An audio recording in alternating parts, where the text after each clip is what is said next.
Buongiorno a tutti. Vorrei cominciare leggendovi due righe da un vecchio documento che risale a 32 anni fa. Oggi, 29 gennaio 1979, alle ore 8:30, il gruppo di fuoco Romano Tognini Valerio dell'Organizzazione Comunista Prima Linea ha giustiziato il sostituto procuratore della Repubblica Emilio Alessandrini, uno dei magistrati che maggiormente ha contribuito in questi anni a rendere efficiente la Procura della Repubblica di Milano, nel tentativo di ridare credibilità democratica e progressista allo Stato. Questo è il volantino con cui i terroristi rossi di Prima Linea rivendicavano l'assassinio del pubblico ministero Alessandrini, sostituto procuratore a Milano, che stava indagando sulla strage nera di Piazza Fontana, perché dei terroristi rossi ammazzano un magistrato, fra l'altro esponente delle correnti progressiste della magistratura, che sta indagando su una strage neofascista, perché lo spiegano bene, per i suoi meriti, perché è uno dei magistrati che maggiormente hanno contribuito in questi anni a rendere efficiente la Procura della Repubblica di Milano e a ridare credibilità democratica e progressista allo Stato. Colpivano i magistrati bravi, i magistrati onesti, e li colpivano non per i loro errori o per i loro demeriti, ma per i loro meriti. La stessa cosa sta avvenendo oggi, soltanto che a colpirli non è più un'organizzazione terroristica che si propone di sovvertire lo Stato, ma è un Presidente del Consiglio che sta sovvertendo lo Stato e che sta facendo alle istituzioni dello Stato molti più danni di quelli che hanno fatto i terroristi delle Brigate Rosse, che involontariamente finirono per rafforzare le istituzioni e per conservare ai loro posti anche dei politici che invece avrebbero dovuto andarsene, proprio perché lo Stato fece fronte comune contro il terrorismo negli anni della solidarietà nazionale. Oggi l'insidia è molto maggiore e più pericolosa, proprio perché le armi non sono più i mitra, ma sono le parole, le leggi, i proclami televisivi, i comizi, le istituzioni piegate agli interessi privati. Non c'è nessuno di autorevole che lanci l'allarme, il Quirinale, almeno mentre sto parlando, tace, e tutte le altre istituzioni che dovrebbero intervenire tacciono a loro volta. Protestano i magistrati, ma come al solito sembra una guerra personale fra loro e Berlusconi. Protestano proferibilmente, per la verità, le opposizioni che non hanno ancora preso l'iniziativa che avrebbero dovuto prendere, cioè quella di abbandonare in blocco un Parlamento comprato e venduto per interessi privati.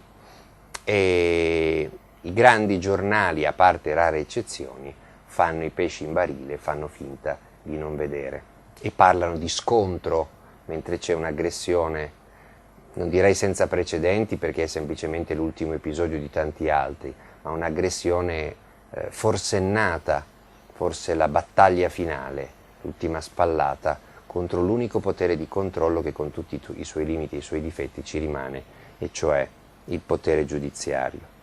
È interessante vedere che ancora una volta non vengono attaccati i magistrati fannulloni, i magistrati corrotti, i magistrati inefficienti, vengono attaccati esattamente come da parte dei terroristi 32 anni fa i magistrati migliori, quelli delle procure di Milano, delle procure di Palermo, e adesso vedrete che partirà un attacco anche a Torino, perché a Torino, proprio nel giorno in cui a Milano venivano fuori questi orribili manifesti, fuori le BR dalla procura, a Torino un grande magistrato, Raffaele Guariniello, otteneva da una grande corte di assise una sentenza memorabile in cui si condannano i vertici di un gruppo multinazionale tedesco, la ThyssenKrupp, per avere scientemente messo a rischio la vita dei loro lavoratori nello stabilimento di Torino, dando origine a quella rogo stragista che ne eliminò, se non ricordo male, 7. Bene, il numero uno della ThyssenKrupp è stato condannato a 16 anni e attenzione, non per il solito reato di omicidio colposo con cui ce la si cava sempre con qualche anno, da cui poi detraendo indulti, attenuanti, condizionali, eccetera, eccetera, gli imprenditori assassini la fanno sempre franca e non vanno in galera. Condannato a 16 anni di reclusione per omicidio volontario. Avete letto sui giornali, avete sentito in TV, volontario con dolo eventuale. Che cosa vuol dire? Vuol dire che sapere che gli impianti antincendio non sono a norma e non fare nulla per metterli a norma, per risparmiare qualche migliaio di euro, perché questa è la ragione per cui sono morti gli operai della ThyssenKrupp, significa ammazzare gli operai accettando il rischio, ecco il dolo eventuale, che gli operai possano lasciarci la vita. E questo equivale a una volontà, a un dolo e quindi omicidio volontario con dolo eventuale. Questa è una sentenza pilota che naturalmente adesso sta mettendo il terrore. La Confindustria non ha perso occasione per schierarsi dalla parte dei condannati e per strillare contro la presunta esagerazione della pena. La pena è il minimo che potesse toccare ai responsabili di una strage dove sono morte molte persone a causa della colpevole, dolosa incuria dei vertici della ThyssenKrupp. Il fatto che l'organizzazione sindacale degli imprenditori italiani, invece di scomunicare coloro che tradiscono la legge e mettono a repentaglio la vita dei loro lavoratori, solidarizzi con loro, la dice lunga sul culo sporco degli imprenditori italiani che si fanno rappresentare da gente così. La dice lunga sul fatto che non si possono permettere che altre sentenze del genere vengano emesse e quindi strillano e quindi anche loro cercano di intimidire la magistratura, visto che ci sono altri processi aperti per altre stragi sul lavoro che si spera sull'esempio di questa sentenza potranno imboccare, quando ne ricorreranno i presupposti giuridici, la stessa strada, e cioè quella non dell'omicidio colposo involontario, ma quella dell'omicidio volontario con il dolo eventuale. E nel momento in cui i magistrati vengono definiti brigatisti, terroristi, cellule rosse, eversori, associazione per delinquere, dalla più alta carica di governo che purtroppo abbiamo sul groppone, è bene invece sapere da che parte stare, cioè dalla parte dei magistrati che hanno visto tanti loro colleghi cadere negli anni del terrorismo, mentre Berlusconi si faceva proteggere dalla mafia, non dimentichiamo mai, e mentre altri magistrati si facevano corrompere da Berlusconi tramite l'avvocato Previti, non dimentichiamolo mai. Ecco, ciò premesso, non ho nessuna intenzione, l'ho già detto la settimana scorsa, di inseguire questo squilibrato nei suoi deliri, essi sì, eversivi e terroristici, ma vorrei darvi una notizia che, salvo il Fatto Quotidiano e qualche trafiletto su altri giornali, nessuno ha dato, credo nemmeno i telegiornali, che pure a suo tempo si occuparono a lungo del presunto scandalo da cui poi era scaturito quel processo. Mi riferisco alla sentenza che è stata emessa mercoledì a carico di Gioacchino Genchi. Voi sapete, voi del blog di Beppe, voi del sito del Fatto, voi che leggete il Fatto, chi è Gioacchino Genchi? Gioacchino Genchi è il poliziotto, il consulente informatico di decine e decine di tribunali, procure, corti d'assise e corti d'appello, che da 25 anni ormai mette la sua intelligenza e la sua competenza tecnica al servizio delle indagini, mai al servizio di parti private, sempre al servizio della magistratura, per fare luce su stragi, omicidi di mafia, vicende di mafia e politica, e che per questo dopo aver collaborato con Luigi De Magistris in una delle tante indagini alle quali ha collaborato a Catanzaro, è stato praticamente fucilato con i mezzi moderni, con le televisioni, con i giornali, con le penne assassine che si aggirano nell'informazione o nella disinformazione italiana, e che l'altro giorno fortunatamente ha trovato un giudice che lo ha assolto. Lo ha assolto dall'accusa di accessi abusivi. Genchi ha 2 processi, uno è ancora in corso, l'altro è quello che si è chiuso mercoledì in primo grado, con la sua piena assoluzione. E attenzione, non perché il fatto non costituisce reato, ma è stato commesso, oppure perché il fatto non costituisce più reato perché è stato depenalizzato, e nemmeno per insufficienza di prove, è stato assolto perché l'accusa non stava in piedi. E come nascono le accuse a Gioacchino Genchi? Ecco, forse è interessante andare a ripescare la genesi di questi processi, perché è una genesi politica.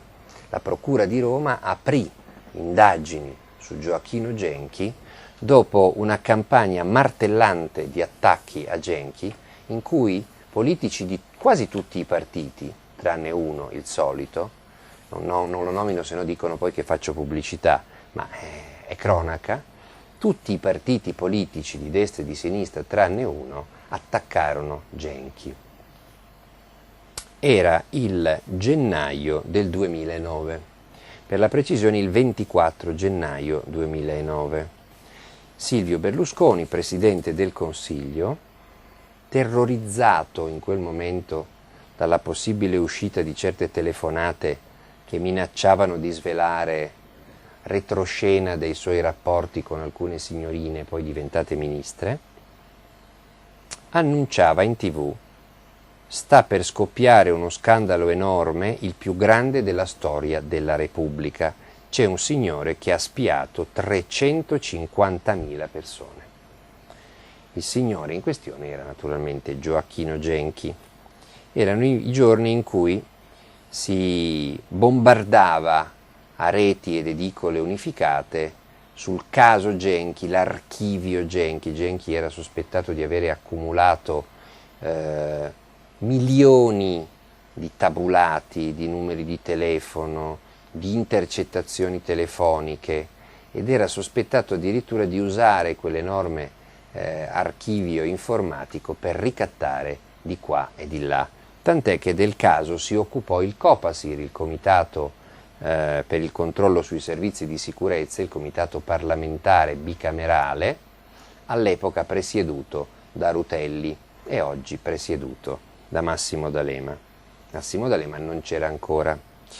A ruota tutti i garantisti a gettone o a intermittenza, quelli che intervengono solo quando c'è di mezzo il loro padrone o uno dei loro padroni, si misero a strillare all'unisono col Cavaliere per dire che quello di Genchi era uno scandalo mai visto.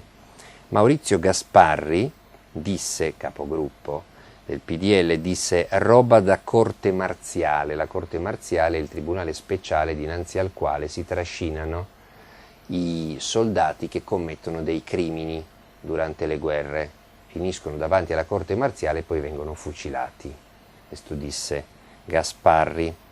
Rutelli, per non essere da meno, all'epoca stava nel PD, poi si è messo in proprio, disse che quello di Genchi era un caso molto rilevante per la libertà e per la democrazia. Cicchitto disse: siamo di fronte a un inquietante Grande Fratello, e non si riferiva al Grande Fratello di Canale 5, si riferiva al Grande Fratello di Orwell, cioè al mostro spionistico che controlla tutto e tutti nelle dittature. Lanfranco Tenaglia, ex magistrato del PD, disse: vicenda grave.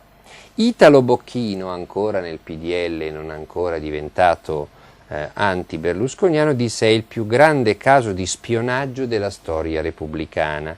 Clemente Mastella, che da anni martellava Genchi chiamandolo addirittura Licio Genchi, lo definì quella volta un pericolo per la democrazia, e Luciano Violante del PD disse che era un fatto intollerabile, e Gaetano Quagliariello del PDL disse scenario inimmaginabile e preoccupante per la sicurezza dello Stato, cioè Genchi era un nemico delle istituzioni da respingere probabilmente a cannonate.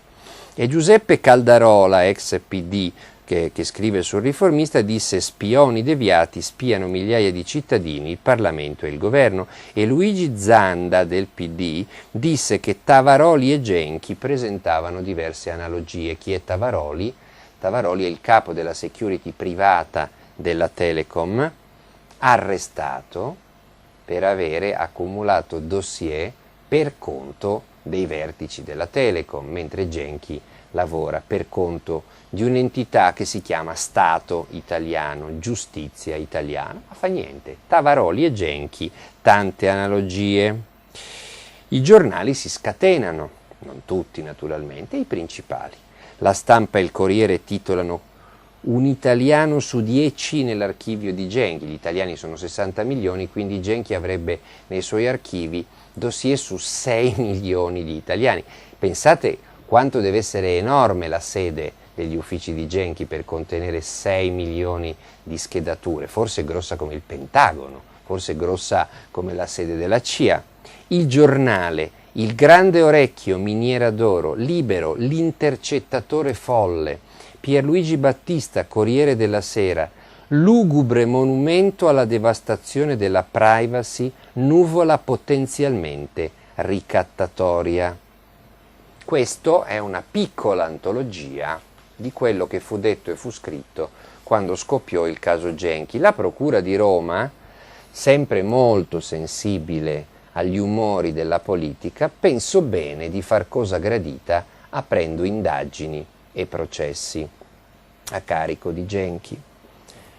Uno, quello ancora in corso, riguarda l'accusa a Genchi di avere, abuso d'ufficio, di avere accumulato ai tempi dell'indagine Why Not una serie di dati su cellulari intestati a parlamentari. Voi sapete che i parlamentari non possono essere intercettati e non si può nemmeno acquisire informazioni sul traffico telefonico che compare nei tabulati telefonici. Il tabulato è l'elenco delle telefonate che partono e arrivano a una certa scheda associata ovviamente a un telefonino, e così si capisce chi telefona a chi, per quanto tempo, da dove parte la chiamata. Non si sa naturalmente chi viene chiamato prima, chi viene chiamato dopo, ci sono le sequenze, gli incroci, è questo che fa Genchi.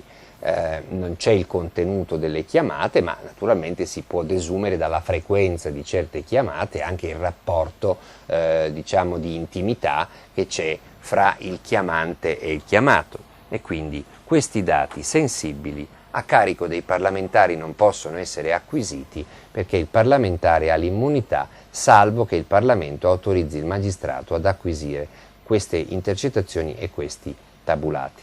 Altra cosa naturalmente, lo sappiamo benissimo, è se la voce del parlamentare viene intercettata mentre si controlla il telefono di un altro che parla col parlamentare. In quel caso si parla di intercettazione indiretta ed è perfettamente legittima, ma per usarla contro il parlamentare ci vuole comunque il permesso del Parlamento. Lo stesso vale per i tabulati. Naturalmente, quando è che chiedi il permesso al Parlamento di poter usare i tabulati di un parlamentare? Quando inizia il processo, perché è durante il processo che si fa un uso penale di certa documentazione. Ma in ogni caso, per mandare al Parlamento la richiesta di autorizzazione all'uso dei tabulati acquisiti, bisogna prima sapere che quei tabulati appartengono a un numero di telefono in uso a un parlamentare. E come fai a sapere se un telefono lo usa un parlamentare o un normale cittadino? Mica lo individui dal prefisso l'utente della scheda e del cellulare. Quante volte uno si imbatte in un numero di telefono e come fa a riconoscere un telefono di un parlamentare dal telefono di un cittadino normale? Il prefisso è sempre lo stesso, non è che ci sono dei prefissi particolari per i parlamentari. Soltanto quando sviluppi, vedi da dove partono le telefonate, vedi dove arrivano, puoi desumere che c'è un parlamentare, quindi li devi giustamente acquisire presso le compagnie telefoniche e soltanto dopo che hai cominciato a lavorarci, quindi a usarli, puoi capire che c'è un parlamentare dietro a quel numero, anche perché spessissimo sono intestati a società, altri sono intestati direttamente alla Camera, altri sono intestati direttamente addirittura a ministeri. Quindi come fai a sapere se un telefono intestato a un ministero o a uno dei due rami del Parlamento è in uso a un segretario, a un usciere, a un agente della scorta, a un funzionario, a un dirigente, o se è in uso proprio al ministro o al parlamentare? Devi fare delle indagini. E questo è quello che hanno fatto De Magistris e Genchi. E Genchi, come del resto De Magistris, si trovano indagati per avere acquisito e usato tabulati di parlamentari, come se, dotati di virtù divinatorie, potessero loro immaginare e già sapessero che i numeri di cui chiedevano alla TIM o alla Vodafone o ad altri gestori il tabulato erano intestati a parlamentari. È un processo totalmente incredibile, folle, paradossale. Si pretende che il magistrato e il suo consulente siano lo Spirito Santo e riescano a individuare dal solo numero telefonico, no, se appartiene o non appartiene a un parlamentare. È un processo folle che credo finirà nel nulla anche per una semplice ragione. L'abuso in atti d'ufficio è stato riformato nel 1997 dal Parlamento italiano, una legge tra l'altro vergognosa, votata da quasi tutti i partiti, in questo modo. Per essere ancora reato l'abuso d'ufficio, cioè l'abuso commesso da un pubblico ufficiale o da un incaricato di pubblico servizio, deve contenere una finalità patrimoniale, cioè ci devi guadagnare dall'abuso che fai. Se per esempio favorisci un tuo parente, la tua fidanzata, tua moglie, tuo figlio, un amico, un compagno di partito, che poi ti dà in cambio un tornaconto, allora c'è l'abuso d'ufficio patrimoniale. Se invece fai semplicemente un atto abusivo ma non c'è finalità patrimoniale, un atto illegale, illecito, indebito e non c'è una finalità patrimoniale, l'abuso d'ufficio non è più reato.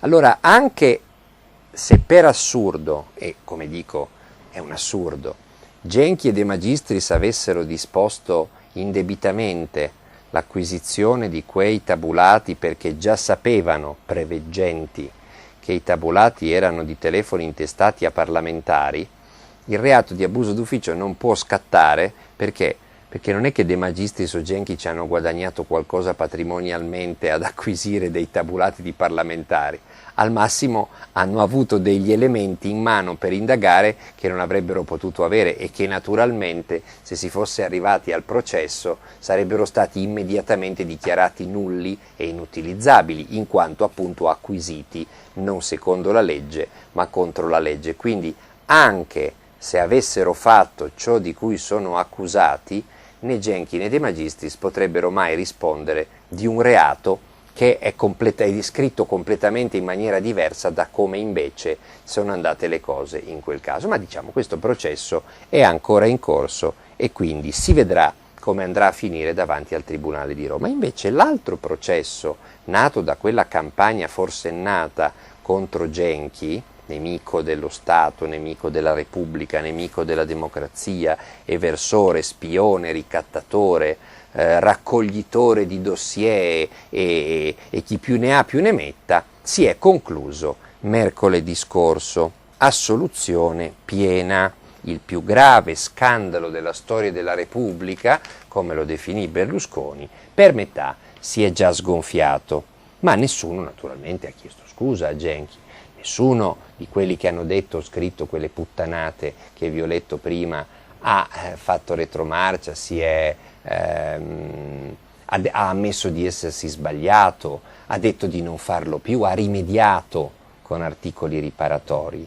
Chissà per esempio Pierluigi Battista se ci farà la grazia di riconoscere che non c'era nessuna lugubre monumento alla devastazione della privacy, nuvola potenzialmente ricattatoria nel caso Genchi, o quei giornali come il Corriere e la Stampa che titolarono un italiano su 10 nell'archivio Genchi, o altre scemate di quelle dimensioni. Che cosa ha stabilito il giudice? Che Genchi è innocente, parola del GUP del Tribunale di Roma Marina Finiti, dall'accusa di accesso abusivo alla banca dati Siatel. Qual era l'accusa? Che Genchi abbia interpellato abusivamente gli archivi informatici della Siatel per acquisire informazioni su Giorgio Riolo e Maddalena Carollo. Chi sono? Giorgio Riolo è quel maresciallo del ROS dei Carabinieri che fu accusato insieme a un altro, a Ciuro, di essere una delle talpe nella DDA di Palermo e che fu poi arrestato e condannato in Cassazione. Maddalena Carollo era l'intestataria di una scheda telefonica che era stata fornita a Totò Cuffaro, cioè questa era una prestanome, non si sa nemmeno se consapevole o meno, di quelle schede telefoniche che usava Cuffaro sperando di non essere intercettato. E chi gliel'aveva date quelle schede, tra virgolette, sicure a Cuffaro, una delle quali intestata a questa Maddalena Carollo? Gliel'aveva date Francesco Campanella, il mafioso legatissimo provenzano che faceva anche nei ritagli di tempo il presidente del consiglio comunale di Villabate ed era anche il leader dei giovani nazionali dell'Udeur, era il capo dei giovani mastelliani a livello nazionale, poi si è rivelato essere un mafioso, era quello che aveva procurato i documenti falsi a Bernardo Provenzano per la sua trasferta ospedaliera a Marsiglia per l'operazione alla prostata, poi è diventato collaboratore di giustizia ed è finito in galera. Bene, Campanella fornisce a Cuffaro questa scheda, tra virgolette, sicura fino a un certo punto perché poi viene smascherata nelle indagini proprio grazie alla capacità tecnica di Gioacchino Genchi, che scopre che quella scheda lì era in uso a Cuffaro. Vedete com'è difficile risalire al reale utente di un numero telefonico. Questo numero telefonico era intestato a questa Maddalena, era stato fornito da Campanella a chi? Al governatore della regione Sicilia. Immaginate quante indagini per riuscire a capire la trafila, per riuscire a capire alla fine chi era che faceva le telefonate con quella scheda. La scheda GSM serviva a coprire i contatti telefonici con Riolo e stiamo parlando quindi dell'inchiesta sulle talpe, un'inchiesta molto importante a cui Genchi, come a tante altre, aveva collaborato. L'accusa si è rivelata infondata, assolto. Interessante però capire perché ce l'avevano tanto con Genchi per aver lavorato così bene in quell'inchiesta. Il perché lo potete capire anche voi. Ci sono personaggi legati all'UDC, Cuffaro, al centrodestra, sempre Cuffaro, che poi è passato infatti con Berlusconi giusto in tempo prima di finire in galera, e anche a esponenti deviati delle forze dell'ordine.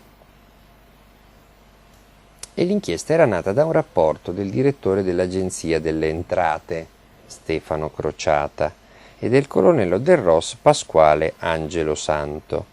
Lo scandalo Genchi monta mentre Genchi, scrive Antonio Massari sul Fatto, sta collaborando con De Magistris nell'inchiesta Why Not.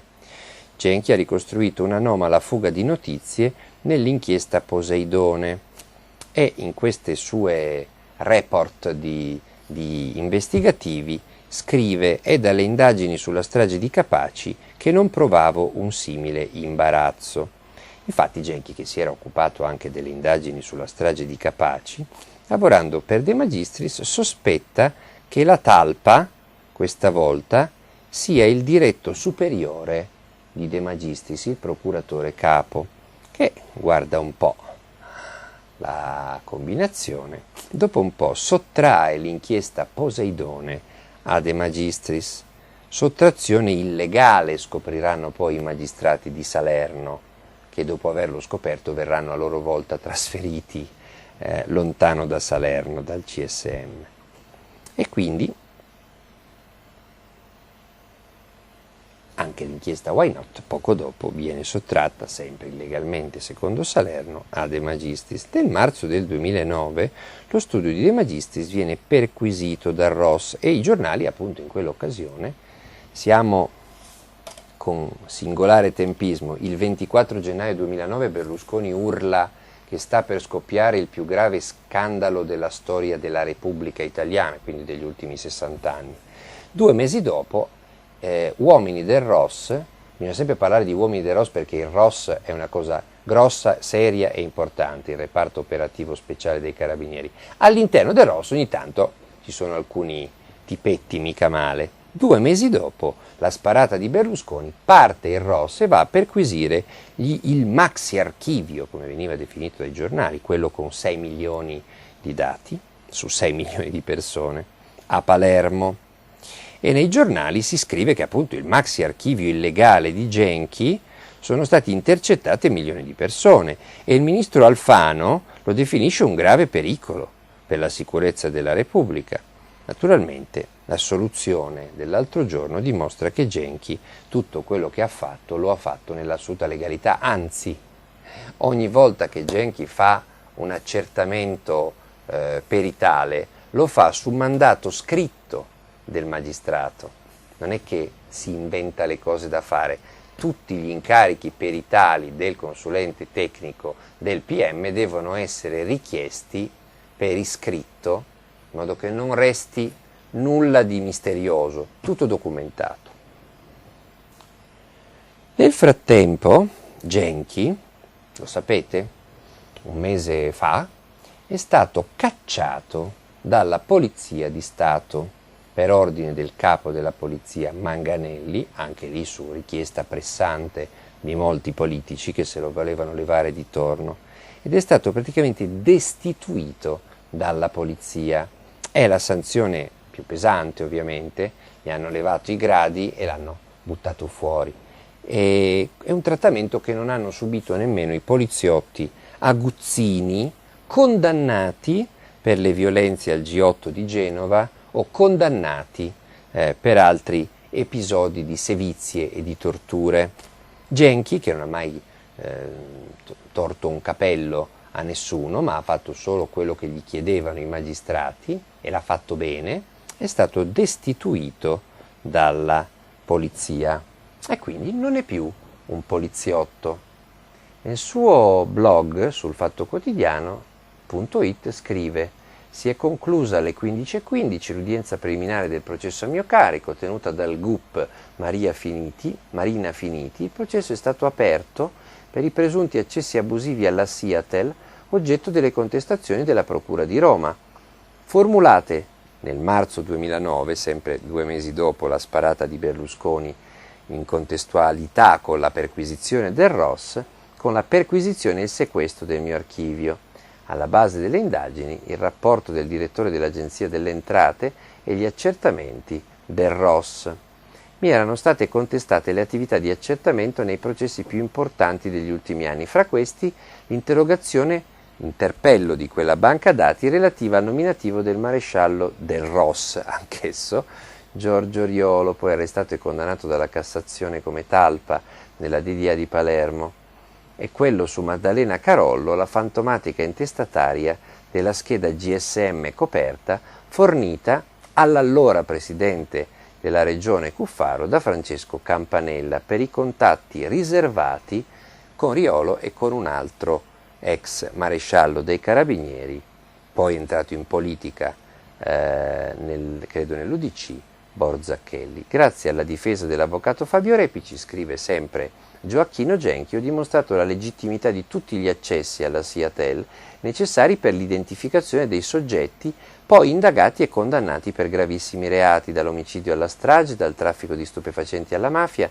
dai vari tribunali e corti d'assise che avevano utilizzato le risultanze del mio lavoro in quasi tutta Italia. Dopo una breve camera di consiglio di pochi minuti e dopo un calvario giudiziario di oltre 2 anni, il GUP Marina Finiti ha pronunciato la sentenza. Il fatto non sussiste. Ormai anche i bambini, commenta Genchi, hanno capito che la montatura del cosiddetto caso Genchi, dopo le anticipazioni del Presidente del Consiglio Berlusconi, che mi aveva definito il più grande scandalo della storia della Repubblica, serviva solo a bloccare la mia collaborazione con l'autorità giudiziaria nelle più importanti inchieste che si stavano facendo in Italia. Nonostante tutto, non ho mai perso la mia fiducia nella giustizia. Mi sono presentato al giudice e mi sono fatto processare come loro volevano. La cosa che mi rende più orgoglioso è che anche il pubblico ministero di udienza, che non è lo stesso evidentemente che aveva fatto quella meravigliosa indagine, la dottoressa Maria Cristina Palaia, ha chiesto la mia assoluzione con formula piena.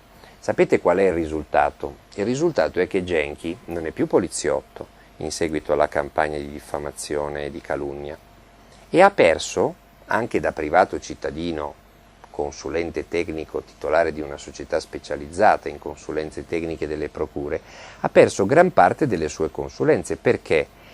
Perché ci vuole un bel coraggio da parte dei magistrati ad affidare ancora le consulenze tecniche di indagine a uno che è indagato e addirittura imputato a Roma per avere violato la legge.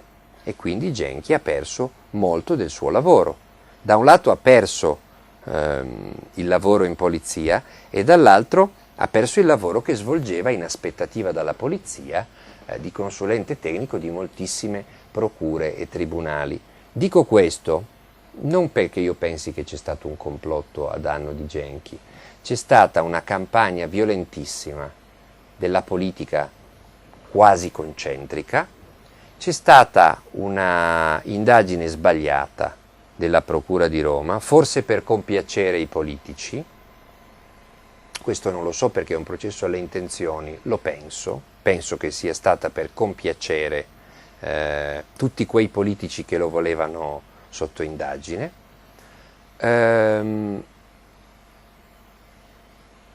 Ma nessuno di tutti quelli che parlano di errori giudiziari, di quelli che ogni volta che viene o prescritto o magari assolto con varie formule tutt'altro che limpide, un potente, urlano subito e adesso chi paga? Chiedetegli scusa, restituitegli quello che gli è stato tolto, gli avete rovinato la vita, caso Tortora, no? Ecco, questo non è un caso Tortora perché per fortuna Genchi non è mai stato arrestato e per fortuna gode anche ottima salute, ma certamente ha subito un danno nella sua reputazione, ha subito un danno nel suo lavoro e ha subito un danno anche nel suo orgoglio, perché immaginate un poliziotto che vede continuare a far carriera in polizia gente condannata per avere torturato ragazzi innocenti tipo quelli del G8, che si vede invece lui cacciato dalla polizia dopo aver servito né più né meno lo Stato italiano per tutti questi anni. Forse meriterebbe qualche articoletto, forse meriterebbe le scuse di qualcuno e forse chi con tanta leggerezza parla di errori giudiziari quando riguardano se stesso dovrebbe cominciare a rendersi conto che i processi si fanno per vedere se uno è colpevole o è innocente.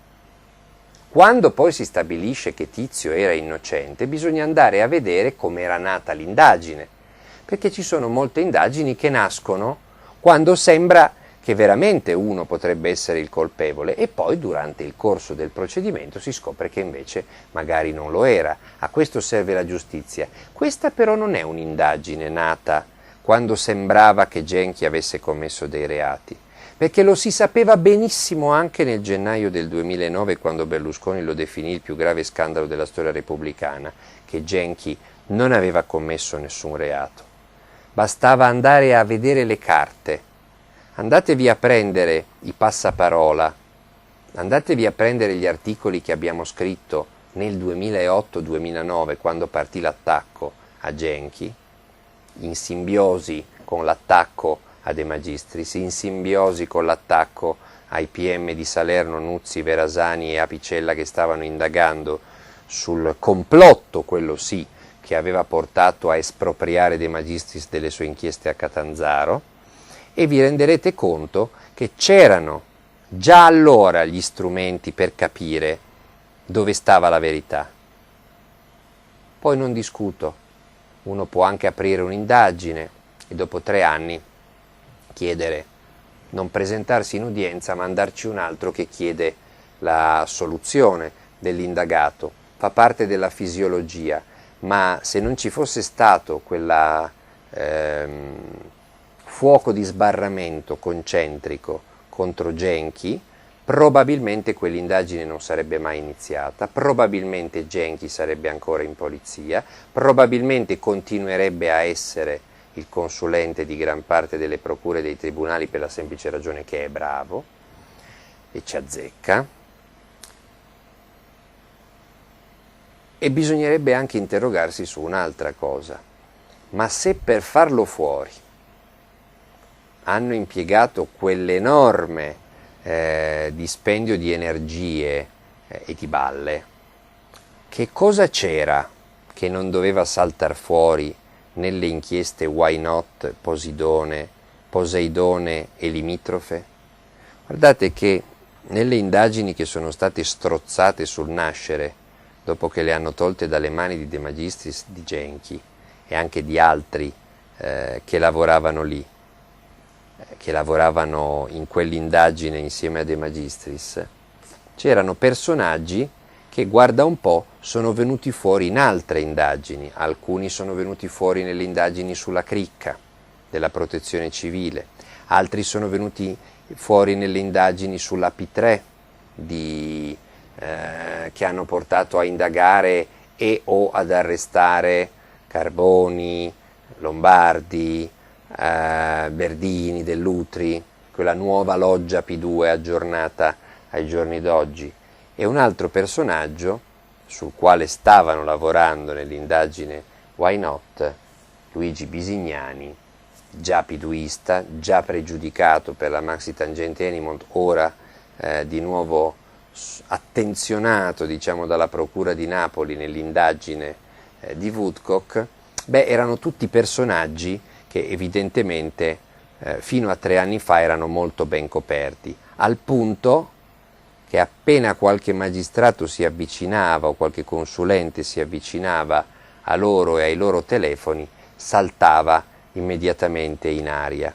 Forse l'indagine Why Not e l'indagine Poseidone attendono ancora di essere scritte e sappiamo esattamente per colpa di chi non hanno potuto arrivare fino in fondo, e sappiamo anche che per non farle arrivare fino in fondo si è fatta strage dei diritti, della reputazione, dell'immagine, dell'orgoglio, dell'onestà, della carriera lavorativa di persone come Gioacchino Genchi. Passate parola.